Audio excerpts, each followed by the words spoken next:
कल से 5 दिन के विदेश दौरे पर जाएंगे पीएम मोदी। कल से 2 दिन के दौरे पर घाना जाएंगे पीएम मोदी। घाना के सदर से मुलाकात करेंगे पीएम मोदी।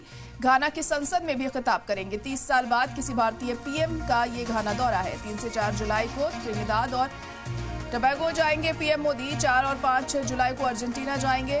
ब्राजील और नामीबिया भी जाएंगे पीएम मोदी। इस वक्त की बड़ी और अहम खबर आपको बता रहे हैं। पीएम मोदी का विदेश दौरा है और 5 दिन का ये दौरा होने वाला है। कल से इस दौरे की शुरुआत होगी। पीएम मोदी कल से 2 दिन के दौरे पर घाना जाएंगे। पीएम मोदी घाना के सदर से मुलाकात करेंगे। घाना की संसद में भी खिताब करेंगे। 30 साल बाद किसी भारतीय पीएम का ये घाना दौरा है। 3 और 4 जुलाई को त्रिनिदाद और टोबैगो जाएंगे पीएम मोदी और बहुत अहम उनके इस दौरे को माना जा रहा है। 4 और 5 जुलाई अर्जेंटीना जाएंगे पीएम मोदी। ब्राजील और नामीबिया में भी पीएम मोदी पहुंचेंगे।